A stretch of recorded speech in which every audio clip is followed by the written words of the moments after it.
Bonjour à tous, je vais vous demander de vous rapprocher de la scène pour ceux qui souhaitent participer à cette quatrième table ronde intitulée Culture, démocratie et valeurs, quel futur pour l'Europe?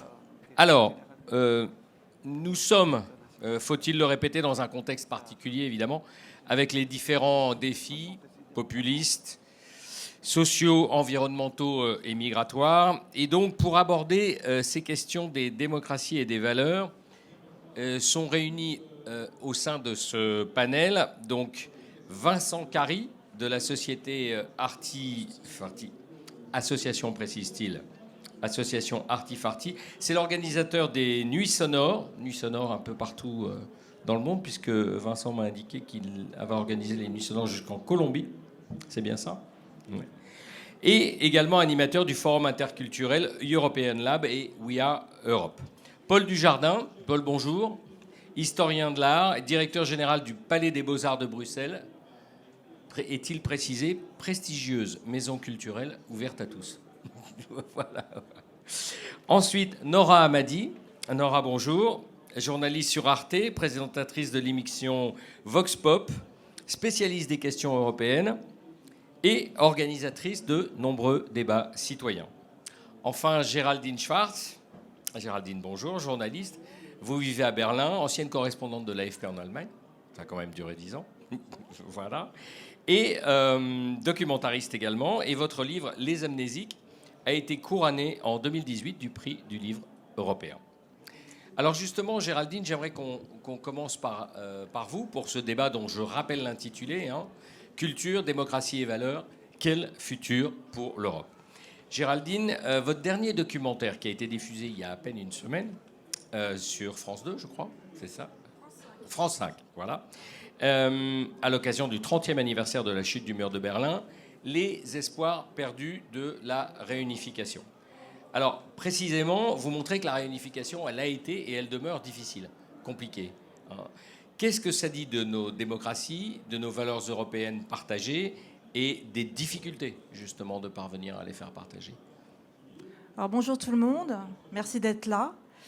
Merci pour l'invitation. J'ai fait un film sur l'après-chute du mur, parce que dans la conscience collective, la chute du mur est associée à quelque chose de très positif. C'est aussi quelque chose de positif. C'est avant tout la fête d'une libération. Libération d'une dictature, la dictature de la RDA et d'autres dictatures communistes dans l'Est de l'Europe. Mais après cette fête de la liberté, les lendemains étaient assez tristes et la réunification a eu un prix. C'est ce que j'appelle le prix de la liberté. Les Allemands de l'Est, du jour au lendemain, ont dû s'adapter à un monde qu'ils ne connaissaient pas. C'était le monde non seulement du capitalisme, avec les règles du capitalisme. Un tiers des entreprises ont été liquidées. Mon père a participé à cette conversion d'une économie planifiée, socialiste, à une économie de marché. Et il a fallu aussi non seulement liquider des entreprises, mais bien sûr aussi rayer des emplois. Et du jour au lendemain, les Allemands de l'Est, qui n'avaient pas du tout connu le chômage, puisque sous la RDA, le chômage n'existait pas, on maintenait l'illusion du plein emploi. Souvent, les emplois n'étaient pas productifs, mais on préférait les maintenir.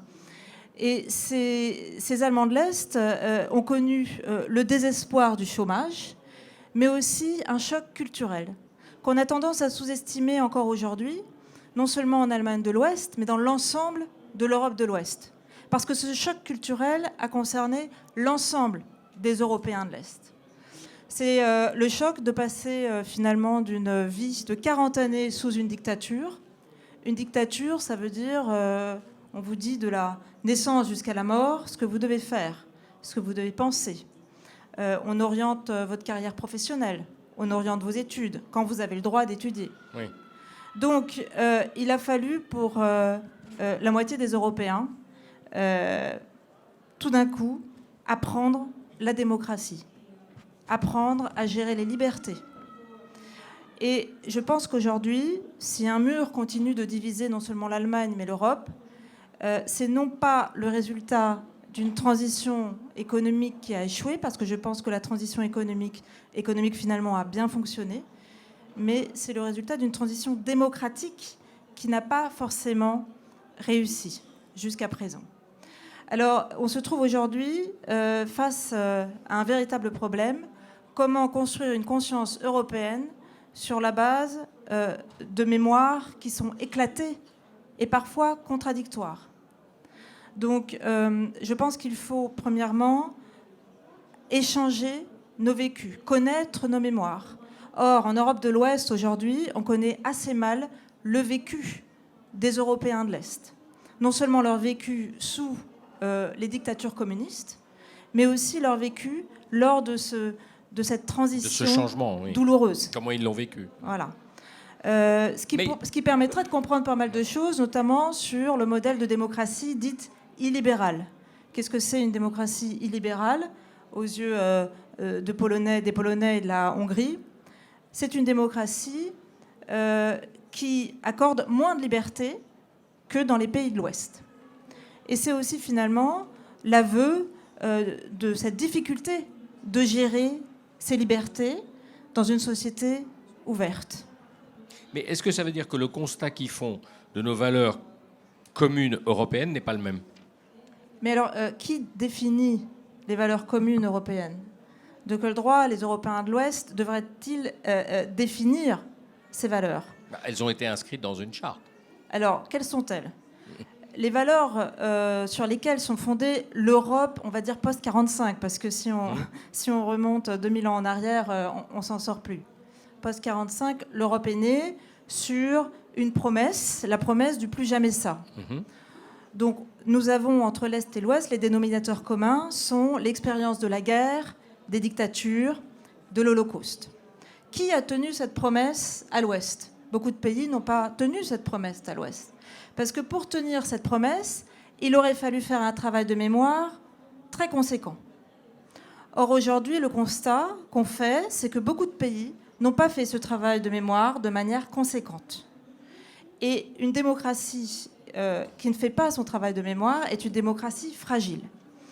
Je prends l'exemple de l'Italie, de l'Espagne, et aussi de la France, malheureusement, qui a fait un travail de mémoire, certes, mais insuffisant. Et je pense qu'aujourd'hui, les pays de l'Est n'ont pas de leçons à recevoir de l'Ouest à ce niveau-là. Ce qu'il faut, c'est trouver véritablement comment on peut construire une mémoire transnationale sans imposer notre mémoire de l'Ouest à ceux de l'Est.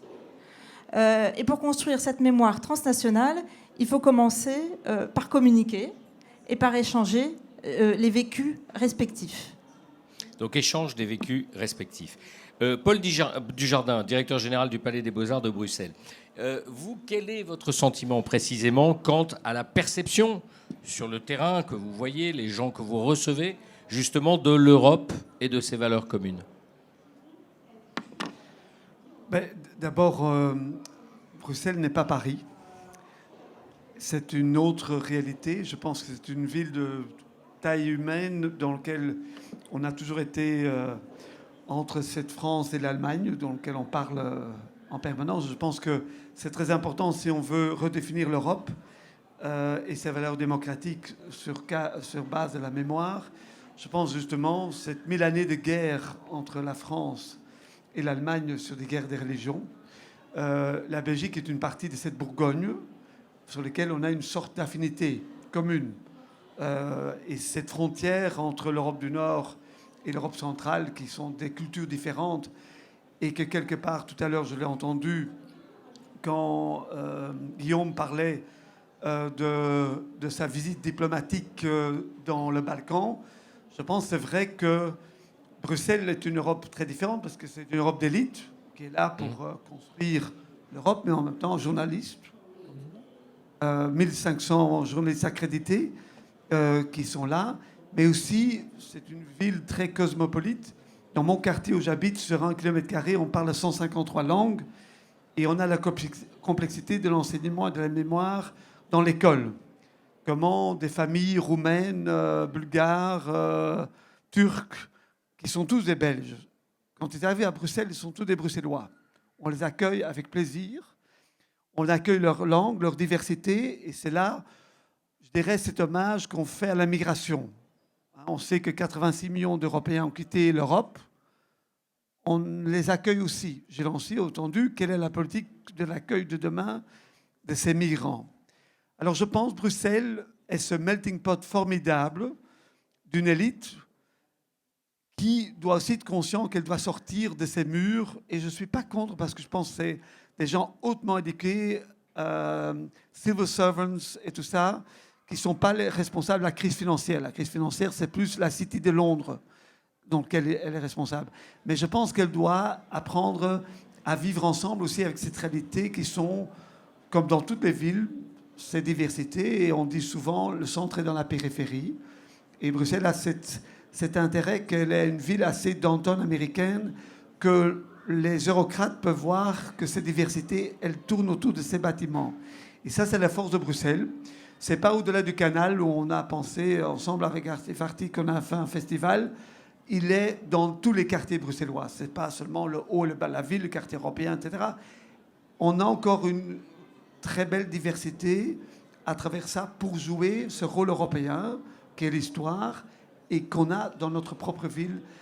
Et elle a commencé avec la déportation des Italiens, parce qu'on parle souvent quand on parle d'Europe, dans l'histoire récente, des historiens aujourd'hui parlent de déportation, parce qu'on avait besoin de ce labor work pour nos mines, pour notre développement économique. Aujourd'hui, on parle d'autre chose dans l'immigration et une ville de majorité de minorités. Moi, je suis bruxellois néerlandophone. On est une minorité de 5%. Les familles qui parlent français à Bruxelles, dans leur famille, c'est 30%. Et 33% des Bruxellois ne parlent ni le français ni le néerlandais aujourd'hui. Et ça, c'est la réalité de demain. Bientôt, 1 100 000 Flamands seront à la retraite. On aura peut-être besoin des autres qui sont en train de venir. Alors, ouvrir les portes, oui, comment? Certes, parce qu'on a peur de l'autre. Mais justement, la question des valeurs communes, comment elles se vivent, ces valeurs communes européennes à Bruxelles, au sein de cette diversité que vous nous avez décrite? C'est certainement apprendre, ce sera par l'enseignement, et c'est certainement, je dirais, si je prends une petite enfance, c'est dans l'école. Encore aujourd'hui, dans la législation européenne, en Belgique, l'école obligatoire est 6 ans. Je pense qu'il faut la réduire, parce que pour donner à tout le monde les mêmes opportunités qu'on a tous, on n'est pas tous égaux à travers l'enseignement si on ne rentre pas dans le système à temps et d'avoir cette diversité linguistique. Aujourd'hui, l'enseignement belge, bruxellois, c'est toujours flamand et français, mais si on a cette diversité, on doit donner l'axe à toutes ces familles qui arrivent actuellement à Bruxelles pour que la langue maternelle soit aussi respectée à travers ces diversités. Et si on donne à travers l'enseignement au plus jeune âge, je pense qu'on fera un vrai projet d'intégration dans une forme modeste et de pas seulement dans les grands projets politiques. On doit être aussi dans les narratifs de ce qu'est le vivre ensemble. Et c'est là où je crois très fort dans le communautaire et dans ce qui est actuellement le travail d'un maire, de ce qui se fait, parce qu'on peut avoir l'empathie et l'élément de résilience dans le local. On voit tous les jours les grandes crises à la télévision, mais on doit commencer d'abord devant sa porte. Et c'est un travail de citoyen, c'est pas dire le politique est responsable, c'est comment bottom-up. Et là, la culture de créer des espaces ouverts, libres, de rencontres comme ici. Et je pense que c'est pour ça que le Palais Beaux-Arts est une grande maison, parce qu'elle s'est ouverte à tous les citoyens de cette ville pour pouvoir contribuer à construire l'Europe dans le débat des citoyens. Certainement, dans cette crise qu'on a eue il y a 10 ans, crise financière, etc., on a commencé à faire des débats à travers toute l'Europe. Je pense que le monde politique doit, et on a la chance d'être à moins d'1 kilomètre de l'espace démocratique le plus important du monde qu'est le Parlement européen, eh bien, il faut sortir de ces murs, et c'est là où on contribue dans nos projets, comme les Nuits Sonores, qui est un projet commun avec Lyon et Bruxelles. On a contribué à travers l'activité artistique d'avoir ce débat avec les citoyens et d'une nouvelle génération, parce que ça, c'est aussi un élément important. qu'on voit actuellement aujourd'hui, après l'anniversaire d'une année Gilets jaunes. Ok, merci Paul. Nora Hamadi, donc j'ai dit vous êtes journaliste sur Arte, mais surtout organisatrice de débats citoyens. Est-ce que vous avez le sentiment que cette thématique des valeurs partagées est quelque chose qui est important et qui porte au sein de l'opinion? Alors je vais être complètement disruptive, mais en fait, fondamentalement, qu'est-ce que c'est que l'opinion? Existe-t-elle, d'une? Deuxièmement, de qui on parle? Est-ce que c'est l'opinion en fait des Bruxellois qui sont dans cet espace cosmopolite et qui peuvent vivre en fait au quotidien ce genre de choses? Moi, de ce que je connais et des ateliers que je suis amenée à animer depuis plusieurs années, que ce soit en quartier populaire, que ce soit en zone rurale, tout ce que vous êtes en train de raconter, c'est bullshit absolu. On va se le dire cash, hein, pardon. Parce qu'en fait, les valeurs européennes, c'est quoi? Vous ne pouvez pas vous baser en fait sur un texte. Je veux bien qu'on parle de charte, tout ce qu'on veut. Il y a des critères. Des critères, certes, mais en fait, à quel moment, quand vous allez à Créteil et que vous allez en fait à la cité du Montmély, ce que je fais régulièrement parce que je travaille depuis des années avec une MJC, les gens à qui je m'adresse, avec qui on travaille sur des débats participatifs, mouvants, etc., n'ont aucune connaissance de ce qu'on est en train de raconter. Ce n'est absolument pas leur réalité. Ils ont à peine déjà des difficultés à maîtriser leur environnement politique immédiat, qui est la mairie, l'Assemblée nationale, le président de la République. Que si on leur parle de Bruxelles, alors... Alors Bruxelles, autant vous dire que c'est un espèce de magma dont on ne comprend ni les compétences, ni l'intérêt, si ce n'est de se dire qu'on a des députés en fait, qui sont chèrement payés 8 000 € par mois pour qu'on ne sache même pas ce qu'ils font. Voilà. Bon, sans ajouter, mais ça ce sera certainement l'objet d'un autre débat, la problématique de la construction médiatique et politique en fait, de l'objet Bruxelles. Voilà. Mais pour ce qui est des valeurs, on ne peut expérimenter en fait, l'Union européenne, l'Europe et ses valeurs à partir du moment où on la vit dans sa chair. Pourquoi aujourd'hui vous étiez en train d'évoquer ces 150 langues en fait, parlées autour de chez vous? Ces gens-là peuvent se sentir potentiellement européens parce qu'ils savent ce que c'est que ce cosmopolitisme. Ils savent ce que c'est que cet échange au quotidien dans un même espace-temps, dans un même espace physique, que d'être en fait dans l'altérité. Là, je veux bien qu'on se dise que potentiellement les banlieues françaises et les quartiers populaires français le soient. Prenons un exemple comme La Courneuve. La Courneuve, en fait, il y a plus de 150 nationalités sur une ville comme La Courneuve, avec les 4000, etc., etc. Pourtant, ils pourraient se sentir, ils se disent ville-monde, ils pourraient se dire ville européenne. Il y a des Roms, il y a des Bulgares, il y a des Polonais... Mais c'est un impensé absolument complet à partir du moment où on n'a pas expérimenté ce que c'est que l'Europe, où on n'a pas traversé une frontière. Alors comment on fait? Eh bien, écoutez... Est-ce que c'est un constat d'échec total? Ah non, ce n'est pas un constat d'échec total, sinon je ne serais pas là en train de parler avec vous. Mais en fait, à un moment, il faut permettre en fait, à cette population-là d'expérimenter ça. Donc ça veut dire accompagner... Moi, par exemple, on va prendre un cas très... Ça fait 6 ans en fait, que j'accompagne des jeunes gens de la Nièvre, à Nevers, enfin le camp de base est Nevers, et donc à Nevers, vous avez à la fois des gens de la communauté arménienne, vous avez des Turcs, vous avez des gamins qui viennent de toute ethnie, vous avez tout. Et ce qu'on fait, c'est qu'au travers d'un atelier en fait de journalisme citoyen, on les emmène en fait à aller voir ce qui se passe sur les questions de droits humains au travers l'Europe. Donc, plutôt que d'avoir des grands discours et des grands débats sur les valeurs, c'est ça, on va discuter, etc. Non, expérimentons. Donc, pour ça, on a été dans des ghettos roms en Bulgarie, en Roumanie. On a été à Calais, à une frontière extérieure de l'Europe. On a fait des camps de réfugiés, que ce soit en Grèce, que ce soit en Italie, en Sicile. Et à chaque fois, on emmène en fait des groupes qui viennent d'ailleurs. On a récupéré des groupes d'Italiens, on est parti avec des groupes de jeunes Allemands, on a rejoint des groupes de jeunes Roumains. Et finalement, là où on expérimente en fait les valeurs et cette espèce de destinée commune qu'on peut potentiellement écrire, c'est quand vous vous retrouvez avec des gamins qui ne parlent pas la même langue, ou qui la parlent parce que dans la bande, j'ai des réfugiés qui parlent arabe, et de Berlin, j'ai des réfugiés qui sont aussi syriens et qui parlent arabe, et qui jouent au foot en fait avec des jeunes Roms dans un camp, dans un camp et dans un ghetto en Bulgarie. Voilà. Je pense que du coup, il est nécessaire, au-delà du discours, d'expérimenter en fait ces valeurs.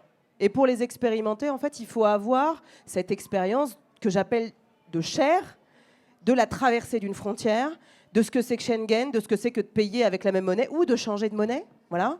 Parce que, pardon, mais aujourd'hui, en fait, on sait qu'Erasmus touche une partie de la population qui est déjà en capacité en fait, de quitter son environnement, etc.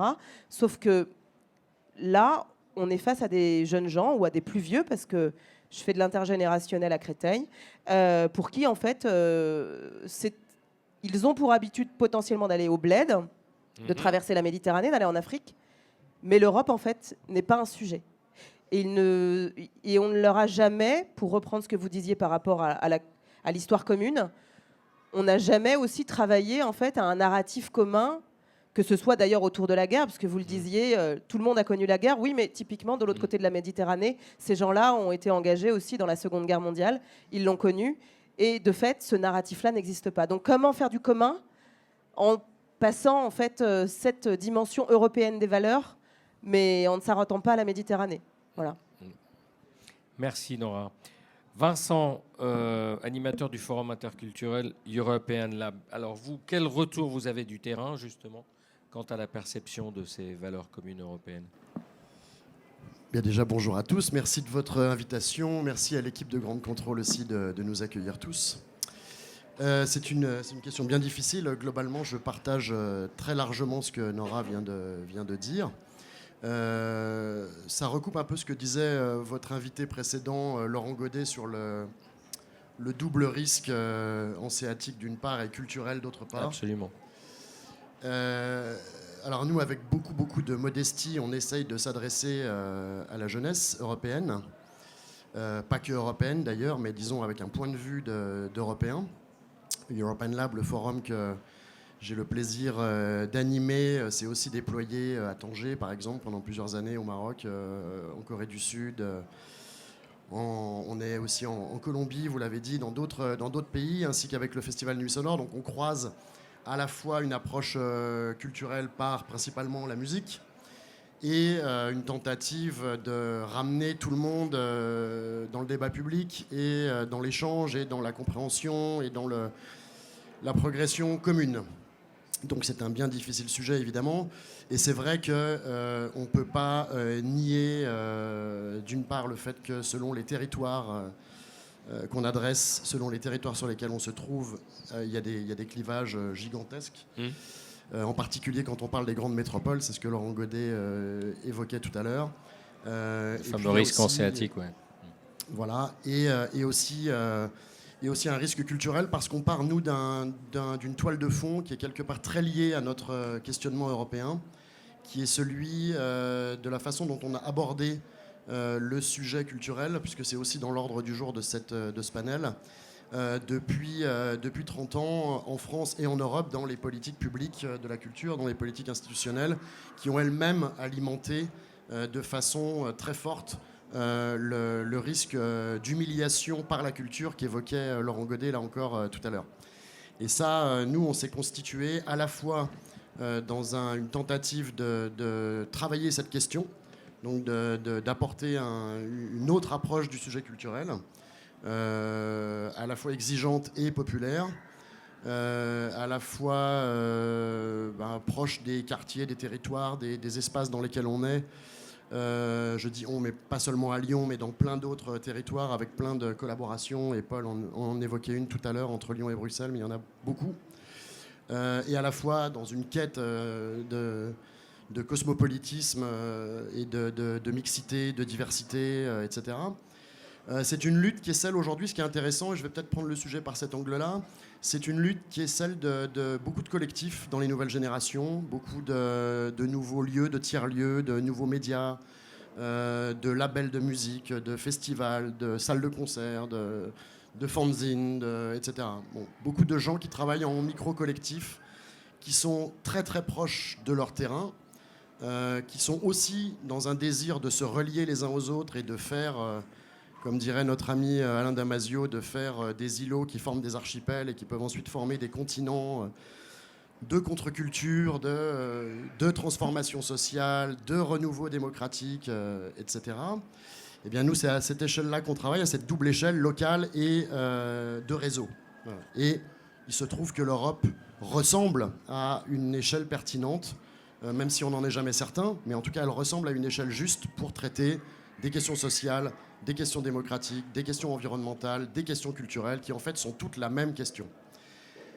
Et ces générations, ce qui peut-être forme leur socle de valeurs, c'est d'abord et avant tout l'inquiétude et la gravité. C'est-à-dire que, et là je pense que pour le coup ça traverse un peu les horizons sociaux, c'est que c'est quand même des générations qui sont certes nées avec un passeport européen, mais qui sont surtout nées avec un fardeau hallucinant de risques démocratiques, du risque lié aux émergences populistes, nationalistes, etc., de tous les côtés, du risque social, de l'impossibilité de trouver un boulot, de la précarité.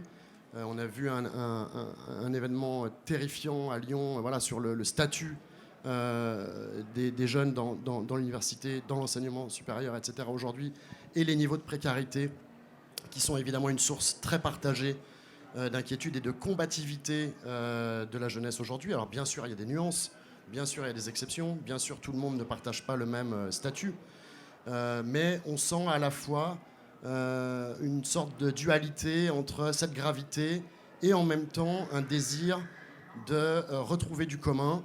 Et ce désir-là, il peut se jouer à l'échelle du projet européen. Et le projet européen peut être une sorte de challenge générationnel pour une jeunesse qui, me semble-t-il, n'en a plus grand-chose à foutre des échelons nationaux et des échelons des États-nations. Voilà. En tout cas, c'est une préoccupation extrêmement faible. Et à l'endroit, par exemple, de la culture, je ne comprends pas la politique du ministère de la Culture aujourd'hui de se penser encore dans une perspective d'exception française, etc., qui nous fatigue déjà depuis 20 ans, et donc qui est encore une sorte comme ça, de lubie, comme si la France avait un statut délirant. C'est comme si Lyon était la capitale de la gastronomie, quoi. Tout le monde sait que c'est pas vrai, mais on continue à raconter ce truc, dans une sorte de nostalgie, voilà. Merci. Je voudrais voir avec vous, Géraldine. Ce que disait Vincent, c'est que justement, ça peut être un projet pour la jeunesse européenne de se projeter au niveau européen sur ces questions de défis de l'Europe sociale. Qu'est-ce que vous en pensez? Comment on peut aller vers cette définition? Alors, j'aimerais d'abord réagir à ce que Nora a dit. Les discours sont du bullshit. Il faut vivre la démocratie. Alors, on n'est pas forcément en concurrence. On est complémentaires. Et je vais vous dire pourquoi les discours sont importants. Parce qu'en ce moment, il y a un discours qui est en train de gagner en Europe. C'est un discours identitaire qui nous impose aux Européens une seule identité, une identité de l'homme blanc, nationaliste et raciste. Et ce discours a beau être du bullshit, il a... Non. Attendez, non, je finis. Mm. Il gagne du terrain. Et donc il faut opposer un discours à ce discours. Et il faut revenir aux sources. Il faut redéfinir les valeurs européennes de manière très claire, pour savoir justement, pour le reconnaître aussi quand on le vit. Alors, juste, je fais une incise. On s'est pas compris, je me suis peut-être mal exprimée. Je ne disais pas que ce discours-là, c'était du bullshit. Je disais, en fait, que porter seulement ce discours-là au travers de traités et sans, en fait, l'expérimenter, ne servait à rien. Voilà, chez ces populations-là. Donc, il faut le vivre. Donc, c'est pour ça qu'il est nécessaire de les faire traverser pour comprendre, en fait, cette altérité. Oui, soyons clairs. Voilà, les deux niveaux sont importants et sont complémentaires. Et c'est très important aujourd'hui de redéfinir les valeurs de l'Europe, parce que quand on parle de démocratie et de liberté, eh bien, figurez-vous que le discours opposé utilise exactement les mêmes termes. Et c'est là que ça devient compliqué. La démocratie, donc la promesse des partis populistes ou des partis extrémistes d'apporter plus de démocratie, de rendre les citoyens maîtres de leur destin. C'est une partie de leur arsenal de séduction. Donc il faut absolument apprendre aux citoyens, et à tous les citoyens, à reconnaître ce que veut vraiment dire la démocratie. Et la démocratie, c'est pas se soumettre à un parti paternaliste qui infantilise les gens. C'est participer, c'est se forger une opinion. C'est possible de se forger une opinion quand on a une presse non seulement libre, mais compétente. Ce qui n'est pas vraiment le cas en ce moment, surtout les médias de télévision en France, ce qui est le premier problème. Parce que pour se forger une opinion, eh bien, il faut pouvoir s'informer. Ensuite, il faut participer. Et ça, c'est l'autre message. Dans une démocratie, il y a des devoirs. Il y a des devoirs à accomplir. L'autre terme qui est souvent utilisé par les populistes, c'est liberté. Et là encore, c'est pas facile, en fait, pour le citoyen de déceler le subterfuge derrière ce trucage des mots. Je rappelle que ce trucage des mots ne date pas d'aujourd'hui, que c'était déjà une des méthodes de manipulation clés sous le Troisième Reich. Et le problème que nous avons aujourd'hui dans notre discours qui s'oppose au leur, c'est que c'est très difficile de forger une identité européenne. Parce qu'en fait, la particularité de l'Europe, là je reviens à votre question, c'est la pluralité des identités. Non seulement culturelle, mais aussi cette possibilité de choisir son identité. C'est quand même incroyable. Aujourd'hui, on peut devenir allemand, par exemple. Moi, j'ai des amis français qui deviennent allemands parce qu'ils sont en Allemagne depuis 8 ans. Et là, je reviens encore à ce que vous avez dit, Nora. Peut-être que pour les jeunes avec lesquels vous travaillez, l'Europe ne veut rien dire. Mais je peux vous dire qu'à l'Est, pour beaucoup de jeunes, l'Europe, c'est une deuxième chance. Quand vous êtes né dans un pays qui respecte pas vos libertés, qui respecte pas les droits de l'homme, l'Europe, c'est la deuxième chance. Et c'est pour ça que dans beaucoup de pays de l'Est, parmi les jeunes, il y a une véritable aspiration à l'Europe. Paul, votre réaction à ça? Est-ce qu'il faut réaffirmer les valeurs européennes, justement, parce qu'elles sont défiées par des tentations populistes? Et les préciser? Mais on l'a dit dans la première intervention ce matin, c'est ce populisme qu'on ne voit pas, hein, cette hypocrisie de populisme dans les partis démocratiques. Dans mon pays, les 3 grands partis libéraux, chrétiens, sociodémocrates, malheureusement, sans le dire, vivent en même temps et ont stimulé ce nationalisme. Si je suis à Belgrade récemment, on me demande toujours quand ce que sera la guerre entre les Flamands et les Wallons. Alors on n'est même plus dans ce débat-là. C'est ce que tu réfères vers le ministre de la Culture française, mais on revient quand même par le populisme, ce que j'entends quand je vois le parti d'extrême droite en Suède sera peut-être bientôt le premier parti, et c'est par justement ces nouveaux discours auxquels on ne veut pas raconter la vraie histoire de l'Europe. On raconte que l'histoire des héros. On ne parle pas d'une première, deuxième guerre mondiale où les soldats, 100 000 Indiens, 100 000 Congolais, 100 000 Marocains sont morts en Belgique et avaient le 10e d'un salaire d'un soldat britannique, etc. C'est l'histoire qui est l'histoire positive de l'Europe, mais aussi l'histoire des terreurs. On l'a dit tout à l'heure, dans les horreurs dans lesquelles on est responsable dans ce débat de décolonisation, etc. Je reviens alors personnellement, parce qu'autrement le débat entre sciences exactes et les mathématiques, pour lesquelles on a besoin d'innover, hein, cette créativité, les sciences humaines, la moitié dans nos universités en 10 ans, on diminue le nombre d'étudiants qui veulent faire les sciences humaines. Vous êtes journaliste, la langue, la diversité est fondamentale. Eh bien, on a stimulé le STEM, la science, technologie, à l'université. Eh bien, en 10 ans, mon université, la moitié se sont inscrits qu'il y a 10 ans en sciences humaines. Alors, je reviens sur l'élément enseignement, éducation, et certes pour les jeunes. Je pense de l'expérimenter eux-mêmes. Je pense que vous dites la même chose. C'est expérimenter avec eux. Nous essayons, comme je ne suis pas une structure nomade, comme Artifarti, qui sont un peu partout en Europe.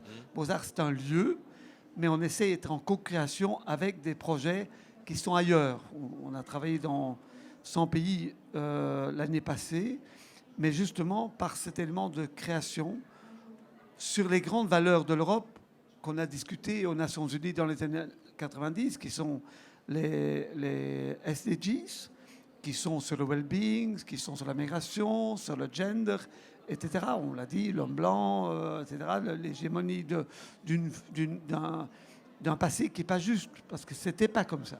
On nous essaye de raconter des histoires qui ne sont pas... Et est-ce que justement la culture est le bon vecteur pour faire passer ça, ou est-ce qu'il y a un danger d'humiliation, comme le disait Vincent? Je pense qu'en tout cas, dans une société de fake news, dans la façon qu'on traite.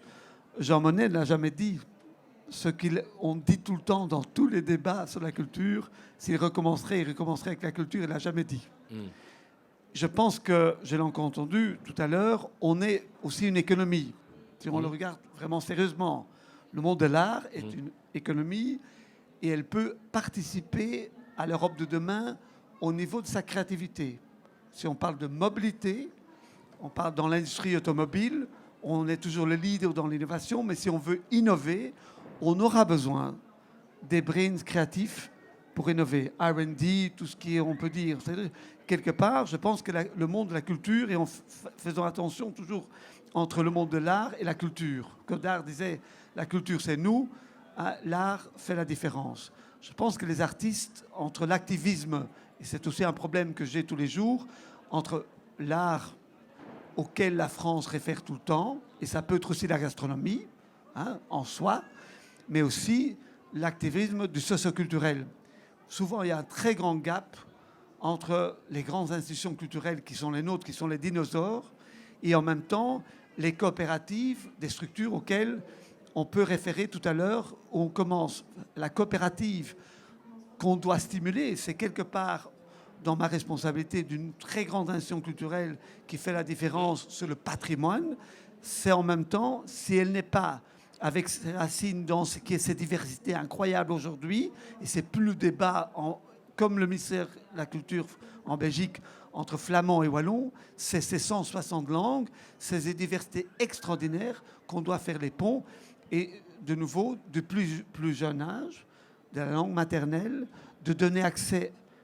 Et je donne un exemple, dans mon quartier, on a fait que les mamans viennent à l'école avec leurs enfants et que la première heure, ces 163 langues sont parlées dans la classe pour qu'il n'y ait déjà pas une cassure entre les nouveaux qui n'ont pas les mêmes opportunités dans les valeurs culturelles qu'on partage et l'avenir. Parce que tout le monde, ils ne pourront jamais comprendre notre mémoire commune si eux-mêmes ne rentrent pas dans le système. En même temps, toujours de la même histoire que j'ai entendue ce matin, la création de l'emploi, la création de développement économique de l'Europe, les deux vont toujours de même. C'est un espace culturel dans lequel on veut. Et je pense que la culture est réellement dans les 600 think tanks que Bruxelles connaît, où l'agenda est toujours politique-économique. J'espère qu'avec toute modestie, que des grands diplomates européens comme Vimont, qui a créé la diplomatie culturelle européenne, dans le people-to-people, hein, dans ces relations humaines, modestement locales, hein, dans un quartier d'une ville, et pour ce que j'entends, la périphérie ou le rural, très important, hein,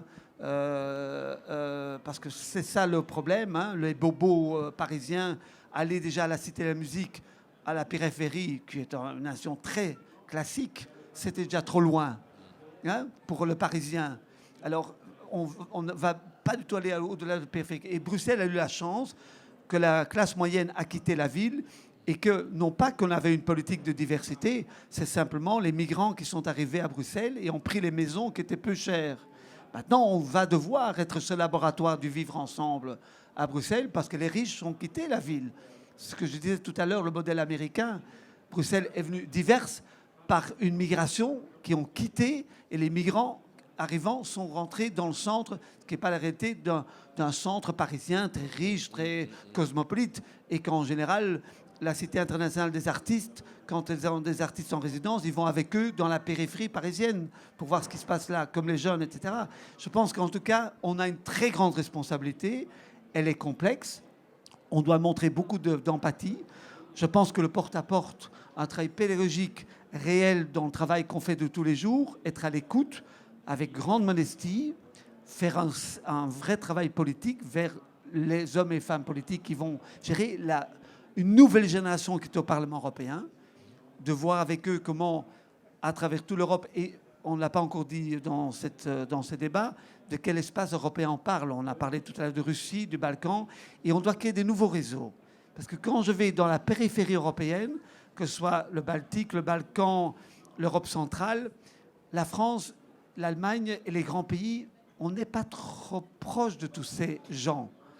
Et c'est aussi là, cette diversité des migrations dans ces autres capitales de l'Europe, dans ces autres ruralités du Balkan qui ont connu le génocide, comment le Kosovo peut vivre avec cette autre communauté et comment l'impact des grands pays peuvent avoir là-dessus. C'est-à-dire que c'est un microcosme dans lequel nous devons vivre et je pense réellement les artistes peuvent vraiment apporter quelque chose sans que l'artiste doit être en soi politique aussi. C'est un autre débat. On est toujours quand même sur une qualité exclusive d'une plateforme où l'artiste peut créer et réaliser son projet aussi. Merci Paul. Je vais passer la parole à Nora. Nora, je voudrais rebondir sur l'échange que vous avez eu avec Géraldine. Bon, vous plaidiez pour vous nous disiez ben, l'Europe c'est d'abord du contact. C'est pas des textes, c'est pas des discours, c'est du contact. C'est un peu ce que vous disiez, hein, de se faire rencontrer les gens. Moi, une obsession quand même, j'en reviens à cette idée de valeur. Je voudrais savoir si dans les gens que vous rencontrez, les gens avec lesquels vous travaillez, il y a quand même cette conscience que l'ensemble dans lequel nous vivons bénéficie de la liberté d'expression, de la liberté de la presse, d'élections libres, de respect des minorités. Est-ce qu'il y a cette conscience-là ? Ah, mais ça, évidemment. Cette conscience, elle existe, mais elle n'est pas forcément conscientisée comme étant spécifique à l'Europe. Elle est conscientisée comme étant... voilà, moi, je travaille sur des populations qui sont donc de zones rurales. Mais si elle n'est pas spécifique à l'Europe, elle est spécifique à qui ? Alors, laissez-moi terminer. Pour vous et moi, elle est spécifique à l'Europe parce qu'on a conscience, on a eu une forme d'éducation en fait, à cette conscientisation qui fait qu'on sait que ce sont des valeurs européennes et qu'elles sont partagées sur ce territoire. Je vais revenir aux fondamentaux qui sont l'éducation populaire, qui a aujourd'hui disparu en fait, de ces zones. Et quand vous disiez qu'effectivement, les jeunesses à l'Est en fait, aspirent, certes, à l'Est, elles aspirent à cette dimension en fait, de droit, etc., etc. Ici, la problématique, et on le voit que ce soit en Italie, que ce soit avec le retour en fait, de l'extrême droite en Espagne, que ce soit avec le Brexit aussi, ou que ce soit en France, je vous rappelle que même si je ne suis pas du genre à courir après les sondages, ce qui s'annonce pour 2022 n'est pas terrible. Il y a aussi une partie des jeunes européens de l'Ouest qui... même s'ils conçoivent en fait que ces valeurs existent, de liberté de la presse, de liberté d'opinion, etc., de démocratie, sont aussi dans le rejet de l'autre et donnent leur voix à des partis populistes, nationalistes, xénophobes. Je ne vous raconte pas dans quel moment, dans quel climat nous sommes vis-à-vis des populations européennes de l'Ouest qui pratiquent la religion musulmane. Ça fait 1 mois et demi qu'on entend des sauts de discours de haine en fait, vis-à-vis des mamans voilées. 60% des femmes voilées en France disent avoir été agressées et discriminées une fois dans leur vie. 42% des gens qu'on considère comme étant musulmans le déclarent aussi. Donc voilà. Et ça, ce n'est pas que des vieux, pardon, je vais schématiser, je vais faire des raccourcis, ce ne sont pas que des affaires de vieux blancs issus de la ruralité. C'est pas vrai. Donc quand je dis qu'effectivement, ils ont conscience de ces droits, ce ne sont pas forcément des droits qui sont associés à l'entité européenne. Oui. Ils en ont conscience et beaucoup sont aussi venus pour ça et restent pour ça et ont très bien conscience du fait que liberté, égalité, fraternité, quand je suis face à des jeunes gens ou à des plus vieux, ils ont aussi conscience en fait, des manquements des États européens en fait, et a fortiori de la France, à mettre en musique en fait cette promesse-là. Donc la difficulté quand je vous dis que cette Europe-là, ces valeurs-là, il faut les avoir expérimentées, c'est pas juste en fait dans l'idée de on tient plus à l'Europe parce qu'on a traversé des frontières et qu'on a payé dans une autre monnaie et que. C'est aussi, c'est quand on expérimente l'altérité, quand on sait ce que c'est que d'aller voir des migrants dans un camp en fait à Malte, que en fait on arrive à se rendre compte que ce ne sont pas juste en fait des hordes et des tsunamis de gens qui vont nous envahir et qui vont remettre en cause en fait notre identité française, allemande, européenne, tout ce qu'on veut. C'est aussi ça l'enjeu en fait. C'est comment ces valeurs, au-delà des chartes, au-delà en fait de la conscience que nous qui avons ce background et qui l'avons intégré, comment vous les faites vivre et comment vous faites en sorte qu'elles arrivent à déconstruire des discours populistes et des discours de haine qui font qu'aujourd'hui, Vox est le 3e la troisième force politique en Espagne, ce qui était juste improbable il y a encore un an, que l'AfD en fait en est là en Allemagne. Voilà, cette résurgence-là, elle est aussi liée à quelque chose, et cette déconstruction ne peut pas passer juste en fait par des grands discours. On est obligé de retourner à l'éducation populaire, pardon, je vais peut-être enfoncer des portes ouvertes. On est obligé tous autant qu'on est en tant que citoyens de faire un petit peu dans la stratégie du colibri, un peu en bas de chez soi, de faire en sorte de faire des nuits sonores à l'autre bout. Moi, j'ai travaillé longtemps avec quelqu'un que vous devez bien connaître, qui s'appelle François Missonnier, qui a fait un festival incroyable, qu'il a abandonné, qui s'appelle Rock en scène, mais maintenant, qui s'est focalisé sur un festival qui s'appelle Europavox à Clermont-Ferrand. Europavox fait un truc génial, qui est de faire venir, en fait, dans une tournée en France, dans 10 villes, plus sur un gros festival fin juin, des musiciens qui viennent de toute l'Europe. C'est comme ça que vous découvrez en fait des DJ grecs absolument géniaux, que moi j'ai pu danser sur du hip-hop bulgare. Enfin, et donc en fait cette expérimentation-là, le fait par exemple, vous en parliez extrêmement bien sur la nécessité de créer aussi des ponts au travers de la culture. Moi je me suis retrouvée dans des moments où on a fait faire en fait des ateliers de hip-hop en fait entre gamins réfugiés syriens, que ce soit français ou allemands, donc Berlin, Nevers, mais avec des mômes en fait qui étaient aussi voilà, de la campagne, je me souviens plus, allemande et d'une autre ville, donc, et de Calais, de Marc exactement. Marc, à 1 heure de Calais, dans un centre social où ces gamins, en fait, dans une fausse expérience de présidentielle à l'époque, en 2017, Marine Le Pen était passée au premier tour. Ces gamins avaient 15 ans en moyenne. Ils avaient entre 14 et 17. Voilà. Les éducateurs ont fait une expérimentation. Allez, on va faire une fausse présidentielle. Marine Le Pen, 70%. Cette réalité-là, en fait, c'est notre jeunesse française. Et on s'est retrouvés à faire un atelier hip-hop où on a mélangé du français, de l'anglais, de l'arabe syrien. Voilà. Et on a déconstruit. Et quand je dis qu'en fait, effectivement... ça ne peut pas être que des textes et des grandes idées en fait de valeurs, c'est qu'il faut revenir aux fondamentaux qui est comment créer ce commun. C'est du hip-hop, c'est de la musique, c'est des festivals, c'est faire en sorte en fait de créer la rencontre pour déconstruire cette idée que l'autre, c'est celui qui va nous envahir et celui qui va nous, qui va nous agresser dans notre identité. Oui, Géraldine, et après Vincent. Voilà. Moi, je suis tout à fait d'accord avec ça. Je répète, pour moi, c'est complémentaire. Un exemple, c'est l'OFAGE. Comment l'amitié franco-allemande s'est construite, c'est certainement pas grâce au traité de l'Élysée de 1963. C'est grâce à ces échanges de jeunesse franco-allemande, et ça c'est vraiment couronné de succès. Mais malgré tout, quand vous parlez de culture populaire, vous avez envie de transmettre des valeurs. Dans cette culture-là, dans la transmission des valeurs à ces jeunes. Et c'est pour ça qu'il est important, je pense, à l'origine, vous dites on va revenir aux fondamentaux, bien, quelles valeurs vous avez envie de transmettre. Donc c'est une réflexion, c'est pas un grand discours, c'est la réflexion de quelles valeurs j'ai envie de transmettre à ces enfants-là, à ces jeunes. Quand on parle de démocratie et de liberté, quand vous dites c'est pas dans la conscience collective de ces jeunes, ce ne sont pas des valeurs qu'ils associent forcément avec l'Europe. Je pense que c'est encore pire, c'est-à-dire que ce ne sont pas des valeurs qui sont associées au résultat d'un combat. Et c'est quelque chose qui est considéré comme un acquis. Et c'est là qu'intervient, ça c'est mon cheval de bataille, la mémoire. Comment, à travers la mémoire, on peut rappeler que, eh bien, sans travail de mémoire, il n'y a plus de démocratie, qu'elle est en danger. Sans démocratie, d'ailleurs, il n'y a pas non plus de travail de mémoire. Et si on oublie sur quoi, comme vous parliez des fondamentaux, sur quoi se fonde cette démocratie et ces libertés, c'est-à-dire un rappel du vécu avant 1945 pour l'Ouest et avant 89 pour l'Est, eh bien, on ne va jamais réussir à transmettre à quel point ces valeurs sont précieuses et qu'il faut continuer à les nourrir et à les protéger pour protéger ces jeunes dont vous parlez, pour qu'ils apprennent eux-mêmes à se protéger.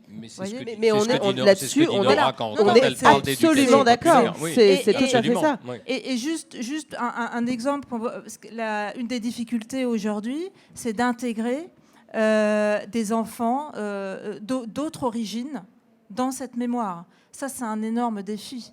Ce que Nora fait avec le hip-hop. Aux Pays-Bas, justement, ils ont eu une idée que je trouve assez géniale. La commémoration de la fin de la guerre en mai n'est plus une commémoration de la fin de la guerre, mais une commémoration de la liberté. Comme ça, ils peuvent associer toutes sortes de communautés à cette commémoration-là, qui est vraiment basée sur des valeurs. Voilà. Alors Vincent, justement, ce que Nora soulignait, c'était l'apport de la culture, et votre peur, c'était cette question de l'humiliation par la culture. Comment la culture peut être aujourd'hui le vecteur de ces valeurs? La culture, elle peut, et nous on l'a beaucoup répété, on l'avait qualifié dans un de nos forums d'armes de reconstruction massive, à condition qu'elle soit prise au bon endroit. Je crois qu'il y a un problème un peu quelque part presque d'une question d'outillage démocratique, dans lequel j'inclus d'ailleurs la question de l'outillage culturel. On est dans une époque qui est marquée profondément par une défiance vis-à-vis des institutions qui est croissante, donc notamment des institutions européennes, mais des institutions au sens le plus large, vis-à-vis des médias, vis-à-vis du politique dans sa totalité, vis-à-vis de l'institution culturelle aussi, qui fait aussi l'objet de cette défiance, et qui est une défiance qui tourne dans un certain nombre de cas à la violence et à la remise en question profonde de l'ensemble d'un modèle. Ça tient aussi au fait que, et en particulier du côté de la jeunesse, mais pas que, énormément de gens ne se reconnaissent pas dans les outils qui sont encore dominants, ne se reconnaissent pas dans le système média, ne se reconnaissent pas dans les partis politiques tels qu'ils se présentent aujourd'hui, tels qu'ils fonctionnent, tels que voilà, ne se reconnaissent pas dans le système institutionnel. Et ce que disait Laurent Godet, comment réinviter nos peuples? C'est l'enjeu des générations. Comment on réinvite les peuples justement dans ce système? D'abord, il faut donc réoutiller dans un sens qui permette de réintégrer le plus grand nombre, de redonner envie, de redonner du sens. Et donc, effectivement, là où on se retrouve totalement, ça commence par être sur les terrains. Voilà, ça, c'est évident. Et Paul, d'ailleurs, ne dit pas autre chose. Plus personne ne peut se contenter de planer à 30 000 au-dessus du sol, de balancer une programmation culturelle, un programme politique, une vision médiatique, etc. Et d'en avoir rien à foutre de la réalité du quotidien. C'est inenvisageable. Voilà, ça devient de plus en plus criminel. Ça veut dire qu'il faut être au contact des réalités, il faut se frotter les uns aux autres, et il faut accepter cette relation en effet plus charnelle au sujet, quoi. Ensuite, nous on croit très fortement à quelque chose, c'est au réseau, à la mise en commun de tout ce qu'on fait, au partage, au fait de s'écouter, d'échanger. Chacun de nos projets européens, chacune de nos discussions est une somme de débats extraordinaires, parce qu'aujourd'hui aussi, on sent qu'on a crevé un abcès qui est celui de l'absence de critique des institutions. On l'a laissé pendant beaucoup trop longtemps à ceux qui ont une relation, à ceux qui veulent la mort des institutions, à ceux qui veulent la mort de la démocratie, à ceux qui veulent la mort du projet européen. On leur a laissé la parole, on leur a laissé l'exclusivité de la critique. Je pense qu'il faut se réemparer de la critique des institutions positivement dans un certain nombre de cas. Il faut accepter, nous qui sommes pro-européens, de critiquer le modèle politique européen, d'être extrêmement vigilants, virulents, etc. Et je crois qu'à cet endroit-là, si on réoutille, et on a les outils pour aujourd'hui, parce qu'on a d'abord un outil potentiellement extraordinaire et potentiellement très dangereux, et il faut entretenir un rapport technocritique aussi avec les nouvelles technologies, avec le web, avec les réseaux sociaux, avec les algorithmes, avec l'ensemble de ces sujets. Mais c'est aussi une boîte à outils potentielle, démocratique, considérable, parce qu'on peut changer d'échelle. On peut travailler à l'échelle du continent européen, on peut travailler à l'échelle globale. Tout un tas de sujets. Je pense évidemment à l'activisme aujourd'hui sur la question de l'égalité, du droit des femmes, des questions environnementales, des questions culturelles, etc. On peut les aborder beaucoup plus massivement, beaucoup plus rapidement. On peut trouver des accélérations de transformation sociale grâce à cet outil-là. C'est aussi des outils physiques, et là je pense au maillage particulièrement à l'échelle européenne, je l'ai dit tout à l'heure, parce que ce qui est aujourd'hui l'équivalent de ce qui était l'Europe des cafés, l'Europe des bistrots, l'Europe des pubs, l'Europe des restaurants, des tavernes, etc., ces lieux de vie, de partage, de rencontres, de débats, etc., eh bien aujourd'hui c'est l'Europe des festivals, c'est l'Europe des tiers-lieux, c'est l'Europe des clubs, de la club culture, de la nuit, des salles de concert, etc. À l'échelle d'une génération, ce point-là a beaucoup d'importance. Et il échappe au conditionnement, en partie au conditionnement social. C'est beaucoup plus, ce maillage-là est beaucoup plus un creuset de diversité et de mixité sociale que ne le sont, malheureusement, et je ne dis pas ça du tout pour Paul, que le sont Erasmus ou le grand schéma institutionnel de la vision de la politique française de Malraux et des labels nationaux et de ce qu'il en résiste encore aujourd'hui. Et même si dans beaucoup d'institutions, des gens font un travail formidable et se battent au quotidien, malgré tout, on connaît les résultats aujourd'hui en termes de désintégration du lien social, de la politique culturelle, pensée par le haut, imprimée depuis la rue de Valois, et je ne parle que de la France. C'est probablement le cas le pire, on va dire, en Europe, de ce point de vue-là, mais c'est vrai dans beaucoup d'autres pays. Et il y a des institutions, et je connais bien l'institution que dirige Paul, et on collabore avec une très grande joie avec Beaux-Arts à Bruxelles, parce que c'est une institution extrêmement ouverte d'esprit, volontariste, en plus qui accepte de travailler avec nous, alors qu'on est quand même un peu chiant, alors c'est quand même magnifique. Un signe. Merci, c'est un remerciement officiel aujourd'hui. Et français. Et français en plus de surcroît, ce qui est quand même en Belgique une maladie assez grave. Voilà, mais bon, voilà, par quel bout il faut reprendre le fil. C'est de toute façon, tout ça demande énormément d'humilité, d'abnégation et d'obstination, parce que c'est un chantier qui va occuper les 20 prochaines années de notre vie. Il faut en avoir conscience. Voilà. Merci Vincent. Alors, Paul, je vais vous passer la parole. C'est le moment de conclure. On est quand même au début d'une nouvelle mandature. Les institutions sont ce qu'elles sont. Je voudrais que vous puissiez chacun exprimer brièvement, très brièvement, un souhait pour cette nouvelle commission, mandature, parlement. Géraldine ? Bon, je sais. Écoutez, comme mon travail, c'est surtout un travail sur la mémoire et l'utilité de la mémoire pour se battre contre les démons d'aujourd'hui-hier. J'ai juste envie de citer Fritz Bauer, qui est un procureur juif allemand qui a fui l'Allemagne pendant la Seconde Guerre mondiale et qui est revenu après la Seconde Guerre mondiale en Allemagne avec la ferme détermination d'ancrer la démocratie en Allemagne. Et autant par les grands discours que par l'action. Et il a dit une chose que j'ai trouvée extrêmement marquante, c'est que la démocratie ne repose pas sur des textes, ne repose pas sur des lois ou une constitution, mais elle repose sur les gens. Et c'est pour ça que j'aimerais revenir juste très brièvement sur cette question de l'éducation politique. Donc la culture, évidemment, je trouve que la culture est un pont formidable entre les cultures, entre les pays. Mais je rappelle quand même que cette vision d'une Europe culturelle qu'avait notamment Stefan Zweig avant la Première Guerre mondiale n'a pas du tout empêché la barbarie. Et que parmi les nazis, il y avait beaucoup de personnes extrêmement cultivées. Donc pour moi, la culture n'est pas un barrage suffisant. Le barrage le plus efficace aujourd'hui, c'est l'éducation politique. Pour rejoindre Fritz Bauer, nous avons besoin de gens qui sont capables de juger, d'être justes. C'est ça, une démocratie qui fonctionne. L'éducation. C'est une éducation politique, c'est-à-dire la capacité de forger une espèce de compas moral à travers l'éducation politique et le sens des responsabilités. C'est ça, je pense, qui est important de transmettre aux jeunes, parce que le sens des responsabilités, c'est aussi, finalement, de rendre leur rôle aux gens. Ce ne sont pas des victimes, ils ont un rôle dans cette société à jouer, et je pense que c'est vraiment important de transmettre ce message-là. Voilà ce que j'attends Merci, Géraldine. des prochaines Paul, années. Un souhait.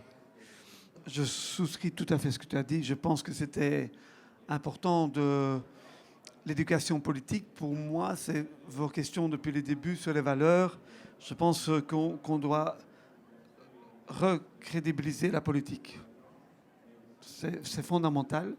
Et Beaux-Arts est un lieu de culture, mais c'est aussi une agora en même temps. C'est les deux. Et c'est aussi un élément de créer un pont. Et ce que je fais avec Guillaume, c'est le travail de de changer la métaphore. Et je suis content d'avoir des gens de culture, mais ça peut être aussi que là, Mme Merkel se trouve là dans la salle. Ah bon? Et que des artistes peuvent être sur la scène. En général, c'est l'autre sens. Hein, comme les ministres décident sur la politique et les artistes sont dans la salle. Je pense qu'il faut certainement changer ces métaphores, qu'il y a ce dialogue entre citoyens, jeunes, dans cette éducation, avec des artistes, des scientifiques et des politiques. Je pense que c'est important. Et on appelle ce projet, auquel vous avez référé, à Beaux-Arts, 100 000 jeunes y participent depuis quelques années. On l'a fait étudier par l'université. On l'appelle Next Generation Please. C'est un projet avec des ados, un peu à travers l'Europe entière. On a créé une méthodologie dans les écoles où vous avez fait ce jeu, mais nous, on a décidé d'amener Herman Van Rompuy, président du Conseil, catholique conservateur, avec un artiste et un scientifique, pour démontrer d'abord que ces valeurs peuvent être partagées ensemble en n'ayant pas les mêmes points de vue. Qu'on apprend aussi que le point de vue de l'autre peut être respecté. C'est ce que j'ai entendu ce matin, 50+1, le grand défi du Conseil européen, de la réforme de l'Europe, qu'on ne doit pas tous avoir les mêmes idées sur la religion, aussi longtemps comme je dirais, comme le Dalai Lama a dit à Beaux-Arts, au plus de religions, mieux. Même dans une France laïque, même dans une France avec le problème des religions aujourd'hui. Et ces grands problèmes qu'on a aujourd'hui. Je pense qu'on doit s'unifier dans une bataille, je pense, pour développer cette paix, mais aussi cette joie de vivre ensemble et ces valeurs. C'est aussi la forme que les extrémistes veulent, mais aussi l'individualisme. Hein, tout ce qui est l'humour. Quand j'entends que des journaux ne peuvent plus avoir des caricatures, hein, que le New York Times, hein, vous êtes dans la presse, c'est pouvoir justement partager et de célébrer l'individualisme de l'Européen. C'est nos valeurs aussi, de pouvoir être un artiste indépendant qui peut juger et que ça peut être respecté. Je pense que ça, c'est pour moi, j'espère, dans les années à venir, qu'on peut redevenir l'Europe et qu'on peut être, le monde de la culture, un partenaire à côté d'autres, dans le monde de la science, dans le monde de la recherche, dans le monde des valeurs auxquelles vous avez référé. Et dans la définition du politique.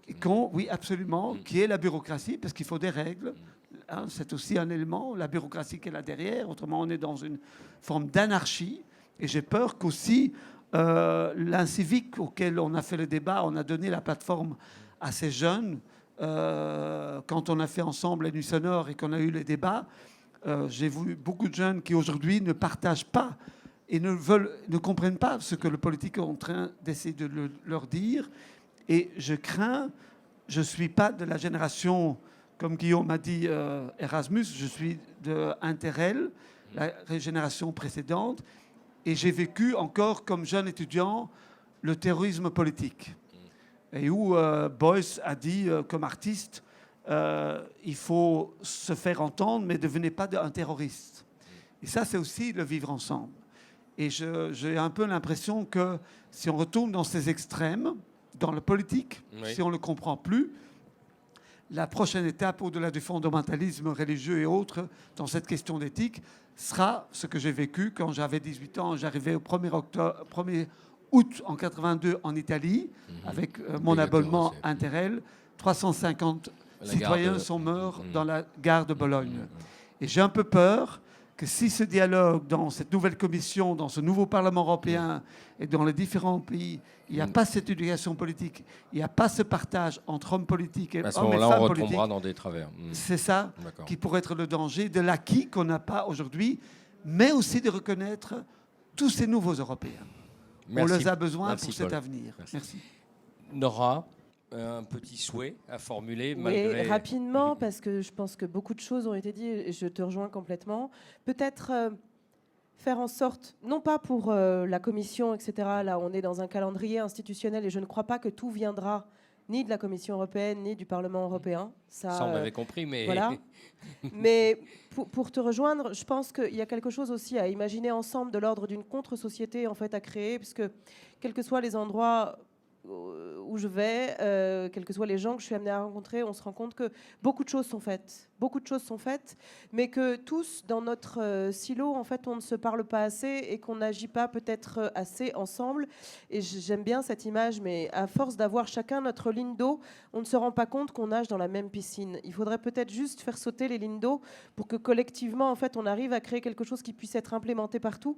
Et parce que je crois fondamentalement, pour être résolument optimiste, au-delà de la temporalité politique d'une nouvelle commission, d'un budget pluriannuel, etc., que cette société-là, en fait, elle existe, qu'elle est majoritaire, sauf que pour l'instant, en termes de temporalité, enfin de mise sur agenda médiatico-politique, c'est pas celle-ci qu'on entend, mais qu'il faut que pour ça, en fait, on fasse front et qu'il y ait une véritable dentelle, un réseau qui se crée pour que cette contre-société, en fait, finisse par émerger. Voilà. Et ça remettra parce que tous ces gens sont garants de cette mémoire, sont garants de cette histoire politique, sont garants de ces valeurs. Et on est majoritaire, c'est juste que, eu égard au bruit ambiant, on s'en rend pas compte. Mais j'en suis convaincue. Il faut juste faire sauter les digues. Merci Laura. Vincent?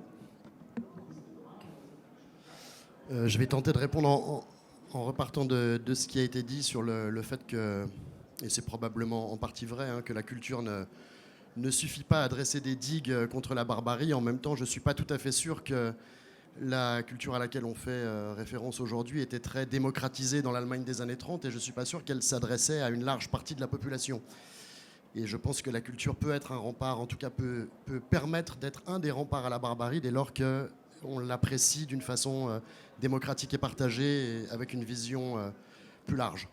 Dans ce sens-là, si on peut formuler un souhait, c'est qu'aujourd'hui, on a un risque que le désengagement de la force publique sur l'ensemble des questions d'intérêt général, on peut penser par exemple au secteur culturel, mais aussi par exemple à celui des médias, qui est quand même une grosse source de préoccupation et qui, je dirais, va dans le sens de ce qui a été dit tout à l'heure sur le fait de l'éducation politique. Je crois que si on a un souhait à formuler, c'est qu'il y a un investissement massif qui se fasse à cet endroit-là. On est face aussi, dans cette période, à une concentration, à un fait de concentration capitalistique extrêmement violent, à la fois dans le secteur des médias et dans le secteur culturel. On est dans une démission de l'intérêt général et du service public qui laisse la place vacante pour une approche de la culture qui est celle d'Amazon, de Netflix, de la concentration capitalistique dans le domaine de la musique, par exemple. Un billet de concert, de spectacle, de sport, et je mets là-dedans aussi les lectures de Michelle Obama quand elle sort un bouquin aux États-Unis, sont entre les mains d'une seule entreprise, un billet de spectacle sur 3. Ça veut dire que si on cumule cette concentration-là avec la force des algorithmes aujourd'hui, on donne un pouvoir extraordinaire à des groupes industriels pour orienter notre vision, notre éducation, la pensée culturelle de la jeunesse, etc., etc. Et c'est aussi, bien entendu, une forme de risque parce que qui aura la main sur tout ça dans les années à venir? Je vous invite simplement, dans l'actualité très récente, à voir ce que M. Kretinsky est en train de faire des médias qu'il rachète partout en Europe. Et puisqu'il est propriétaire aussi d'un certain nombre de médias en France, notamment Le Monde, il serait opportun copropriétaire, bien sûr, il serait opportun qu'on s'en soucie. Donc face à ce phénomène de concentration, il y a un investissement massif à formuler à l'endroit de la culture, de l'éducation aux médias, des médias eux-mêmes, des acteurs de terrain. Et je crois que cet effort-là, il faut le formuler principalement à l'endroit des générations émergentes, parce que c'est elles qui ont la gravité dont je parlais tout à l'heure, le niveau de conscience, l'inquiétude, la préoccupation environnementale, on l'a vu, une leçon pour le coup qui dépasse tous les clivages sociaux extrêmement intéressantes sur la prise en considération du fait écologique aujourd'hui par les générations émergentes. Mais c'est vrai aussi d'un certain nombre de cas de préoccupation démocratique, parce que la jeunesse européenne a une capacité gigantesque de réinvention, mais il faut l'outiller, il faut avoir confiance en elle, il faut croire à ses potentialités, et donc il faut faire ce qu'on n'a pas fait depuis 30 ans, investir dessus. Merci Vincent. On va conclure là. Je vais vous demander de remercier nos 4 débatteurs et participants. Voilà. Et j'espère qu'on aura éclairé un petit peu la question des valeurs. Et merci au modérateur. Merci Nora. Merci. Merci à tous.